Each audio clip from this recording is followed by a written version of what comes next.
Bond dans le futur, chapitre 1. L'horloge du placard. Une autre nuit paisible s'annonçait dans la maison de Joséphine et Joshua. Les étoiles brillaient à travers la fenêtre et le silence régnait. Juste avant de s'endormir, un bruit étrange comme un léger cliquetis émana du placard. Intriguée, Joséphine se leva pour voir. En ouvrant la porte, elle découvrit une vieille horloge en bois ornée de motifs mystérieux qui cliquetait doucement. « Regarde, Joshua !» s'exclama-t-elle, ses yeux brillants de curiosité. Sans réfléchir, elle tourna le bouton sur le côté. Tout à coup, la pièce disparut dans un tourbillon de couleurs. Les jumeaux se retrouvèrent au milieu d'une rue futuriste, entourée de bâtiments flottants et de voitures volantes. « Où sommes-nous » murmura Joshua, les yeux écarquillés. Un vieil homme apparut soudainement, vêtu d'une longue robe argentée. « Bienvenue dans le futur. Je suis le gardien du temps, et vous avez une mission très spéciale. » Chapitre 2. Une ville sans cœur.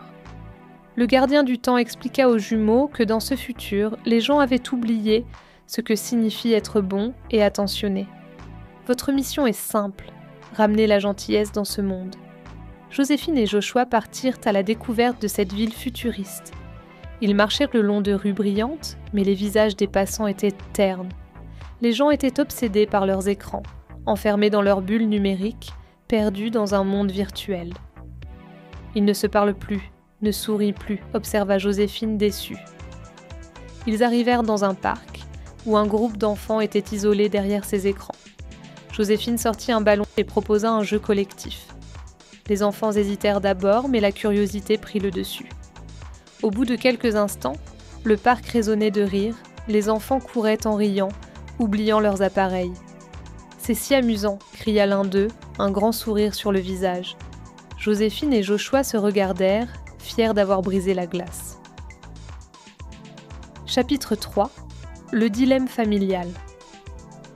Après leur succès avec les enfants, les jumeaux rencontrèrent une famille en pleine dispute dans un café.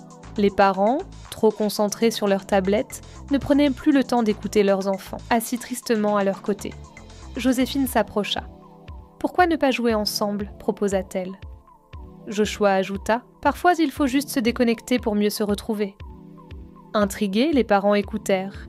Joséphine leur parla du pouvoir de l'écoute, tandis que Joshua expliquait l'importance de passer du temps ensemble. Les parents réalisèrent qu'ils avaient négligé leur famille. Grâce à leurs conseils, ils posèrent leur téléphone et décidèrent de faire une sortie en famille. « Merci, vous nous avez ouvert les yeux », dit la maman, le cœur apaisé. Chaque acte de gentillesse des jumeaux redonnait vie à la ville, un petit morceau à la fois. Chapitre 4. L'ultime épreuve. Le gardien du temps réapparut. « Vous avez déjà fait beaucoup, mais il reste un dernier défi. Vous devez rallumer la flamme de la compassion qui s'est éteinte il y a bien longtemps. » Ils suivirent le gardien jusqu'à un temple futuriste où se trouvait une gigantesque torche, éteinte depuis des années. Pour la rallumer, ils devaient rassembler toutes les bonnes actions qu'ils avaient semées. « Comment allons-nous faire ça ?» demanda Joshua, inquiet.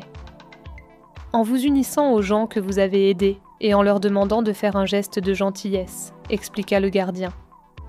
Avec l'aide des enfants, des familles et des gens qu'ils avaient touchés, une chaîne humaine se forma.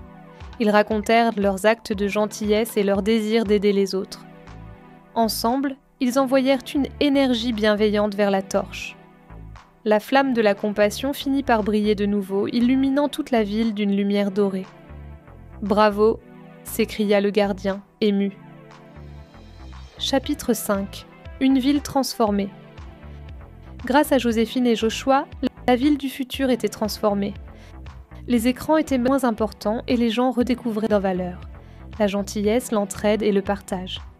Les familles se promenaient ensemble, les enfants jouaient dans les parcs et les visages s'illuminaient de sourires. « Vous avez accompli votre mission ?» dit le gardien du temps. « Grâce à vous, le futur est plus beau. » Avant qu'ils ne s'en rendent compte, les jumeaux furent ramenés. L'horloge avait disparu, mais ils savaient qu'ils avaient fait un voyage incroyable. En arrivant chez eux, ils retournèrent sur la pointe des pieds vers leur chambre, mais tombèrent nez à nez avec leur maman. « Mais que faites-vous là, mes doudous ?» dit-elle avec étonnement. Un surnom affectueux qu'elle leur avait donné. Joséphine et Joshua sursautèrent et répondirent en même temps. On avait un peu soif, et Joshua voulait faire pipi. « Bon, je vois. Allez, au lit maintenant, petit coquin, répondit-elle en leur souriant et en levant le sourcil comme pour leur faire comprendre qu'elle se doutait bien qu'ils avaient fait plus que ça. Après un câlin chaleureux et bisous à leur maman, ils se glissèrent sous leur couette. Joséphine et Joshua s'endormirent, des étoiles plein les yeux, heureux d'avoir vécu cette belle aventure et impatients d'en revivre une autre.